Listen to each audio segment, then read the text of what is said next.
ओम शांति छात्रों, आज हम संचयन के प्रथम पाठ गिल्लू पढ़ने जा रहे हैं। इस पाठ की लेखिका महादेवी वर्मा जी हैं। तो पहले इनके विषय में जान लेते हैं। छात्रों, महादेवी वर्मा जी का जन्म 26 मार्च 1907 को हुआ था तथा इनकी मृत्यु 11 सितंबर 1987 को हुई थी। महादेवी जी हिंदी की सर्वाधिक प्रतिभावान कवित्रियों में से एक हैं। वे हिंदी साहित्य में छायावादी युग के प्रमुख स्तंभों जयशंकर प्रसाद, सूर्यकांत त्रिपाठी निराला और सुमित्रा नंदन पंत के साथ महत्वपूर्ण स्तंभ मानी जाती हैं। उन्हें आधुनिक मीरा भी कहा जाता है। सूर्यकांत त्रिपाठी निराला जी ने उन्हें हिंदी के विशाल मंदिर की सरस्वती भी कहा है।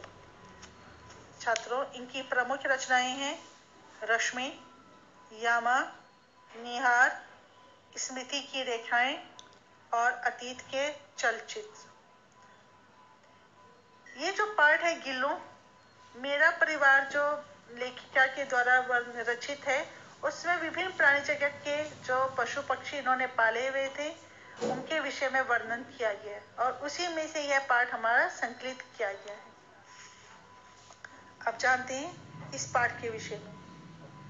गिल्लू पाठ महादेवी वर्मा द्वारा लिखा गया है, जिसमें उन्होंने गिल्लू नामक एक गिलहरी के बच्चे की चंचलता और उसके क्रियाकलापों के बारे में बताया है और उसकी मृत्यु तक का वर्णन किया है। अब इस पाठ की विषय वस्तु के विषय में पढ़ते हैं। एक दिन जो महादेवी वर्मा अपने घर में बैठी हुई थी तो उसने अचानक से एक सोनजूही की पीली कली को देखा। सोनजूही बेटा एक पौधा होता है जिसपे पीले रंग के फूल खिलते हैं। जब उन्होंने इस पीले रंग के फूल की कली को देखा तो अचानक उन्हें एक छोटे से जीव का स्मरण हुआ। छोटा सा जीव मतलब प्राणी जगत का। और तब उसे याद आया कि वह जो छोटा सा जीव था वह भी उन पत्तों की हरियाली में छिपकर बैठता था और महादेवी जी को अचंभित करने के लिए कभी उनके कंधे पर चढ़ जाता और कभी नीचे उतर आता था।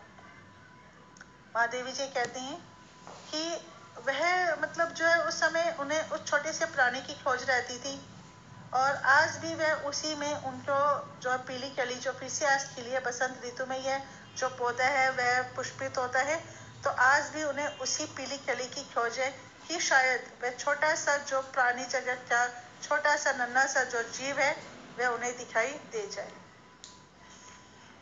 एक दिन जो महादेवी वर्मा जब बाहर बैठी हुई थी, अब उसके बारे में जानते हैं कि किस तरह से वह उन्हें जीव प्राप्त हुआ था। एक दिन लेखिका ने 2 कौवों द्वारा घायल की गई गिलहरी के छोटे से बच्चे को देखा। वह जो कौवे थे वह उसे अपना भोजन समझ रहे थे और उसके साथ खेल कर रहे थे। कभी एक कौवा उसको चोंच मारता, कभी दूसरा कौवा उसको चोंच मारता और वह बिल्कुल कौवों की चोंच के कारण वह बहुत ही निश्चेष्ट सा हो गया था और एक गमले के साथ चिपका हुआ पड़ा था। जब लेखिका ने उसे देखा तो वह धीरे से उठा के उसे अपने कमरे में ले आई और रुई से उसके रक्त को, उसके ब्लड को पोंछकर उसके घावों पर मरहम लगाया। लगातार उपचार करने के तीसरे दिन के बाद वह गिलहरी का बच्चा फिर से स्वस्थ हो गया।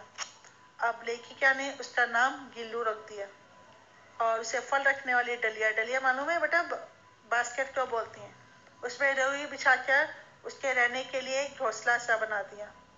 और कुछ ही दिनों में जो गिल्लू था वह लेखिका के साथ इतना घुल मिल गया था कि वह उसके एक परिवार का सदस्य ही बन गया था।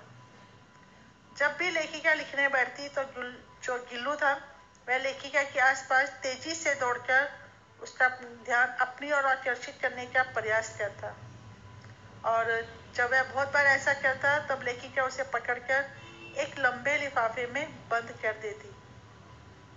जिस प्रकार से आप भूख लगने पर अपने शब्दों के द्वारा जो है वो अपने मदर से बोलते हैं, उसी प्रकार से जब गिल्लू को भूख लगती थी तो वह भी चिक चिक की ध्वनि करके इसकी सूचना लेखिका को देता था और लेखिका भी इसकी भाषा को समझ जाती थी और उसे काजू या बिस्कुट खाने को देती थी।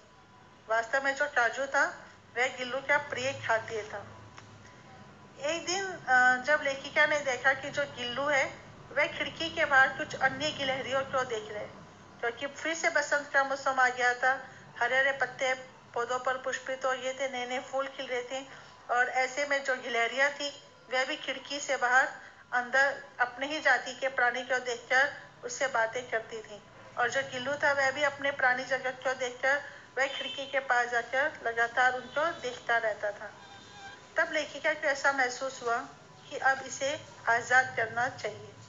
तो उसने क्या किया, उसने खिड़की की जाली से कीले निकालकर गिल्लू के बाहर जाने के लिए छोटा सा रास्ता बना दिया। और जब लेखिका घर से बाहर जाती तो गिल्लू भी उसी छोटे से रास्ते से बाहर बगीचे में निकल जाता, और जब लेखिका वापस घर आती तो वह भी उसी खिड़की के रास्ते से, उसी जाली के रास्ते से घर में आ जाता था। लेखिका गिल्लू की हर हरकत से बड़ी अचंभित रहती थी। गिल्लू जो था वह एक ऐसा प्राणी था जो कि उनकी थाली में बैठकर खाना खाना चाहता था।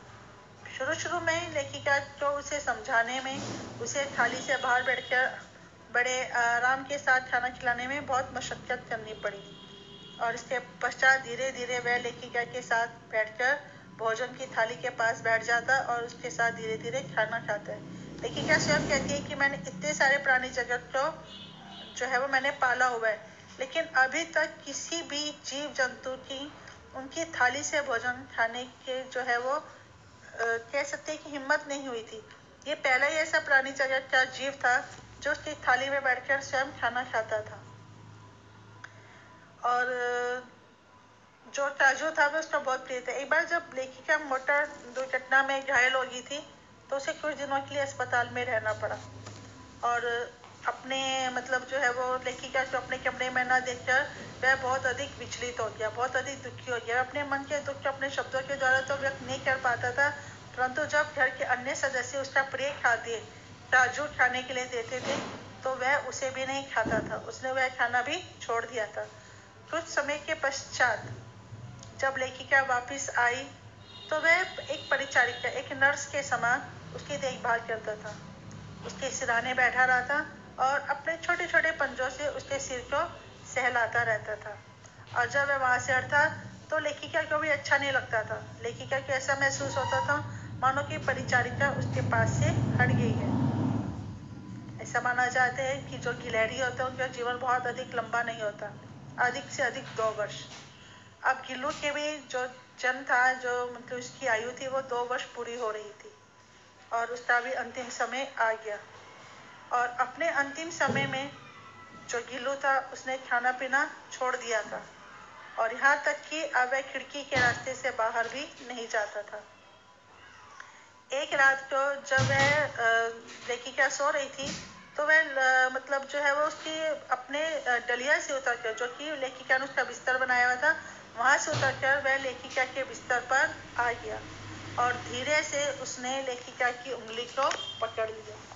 सिर्फ वैसे ही जैसे कि उसने अपने जब उसे लेखिका घायल अवस्था में उसे अपने पास लेकर आई थी, तो सेम इसी अवस्था में आज उसने फिर से लेखिका की उंगली को पकड़ लिया था।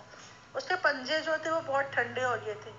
लेखिका ने हीटर जलाया और उसे गर्माहट प्रदान करने का प्रयास किया, लेकिन प्रभात यानी कि जैसे सूरज की प्रथम किरण निकली, उसके स्पर्श के साथ ही वह किसी और जगत में, किसी और रूप में जागने के लिए, जन्म लेने के लिए सो गया, अर्थात उसकी मृत्यु होगी। उसकी मृत्यु के पश्चात लेखिका ने जो सोन जूही की लता थी, जो जिसमें से उसका मतलब उसे उठाकर वो अंदर लाई थी, और वह जो पौधा था वह गिल्लू को बहुत अधिक पसंद था, उसी के नीचे उसने उस छोटे से जीव की समाधि बना दी, क्योंकि वह उसको बहुत अधिक प्रिय थी।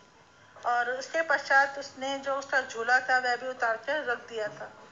वह जो खिड़की की जाली उसने खोल दी थी उसके आने जाने के लिए, वह भी उसने बंद कर दी थी।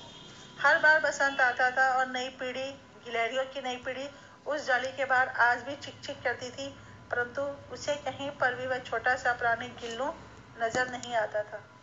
आज जब उसने लेखिका का ध्यान उस पीली सोनजूही की कली पर पड़ा तो उसे ऐसा प्रतीत हुआ मानो कि वह उसे अचंभित करने के लिए, वह छोटा सा जो जीव था, जो गिल्लू था, वह उसे अचंभित करने के लिए आज सोन जूही का पीला फूल बनकर उसे अचंभित करने के लिए आ गया है। अर्थात उसका जो नया जन्म हुआ है वह सोन जूही की पीली कली के रूप में ही हुआ है। ऐसा माना जाता है कि एक शरीर को छोड़कर जो आत्मा है वो दूसरा शरीर धारण करती है। वैसी लेखिका की आस्था है कि शायद उसने अपने उस पुरानी जगह के जीव का जो रूप था वो त्याग कर आज उसने सोन जूही की पीली कली का रूप धारण कर लिया। समझ में आ गया बेटा?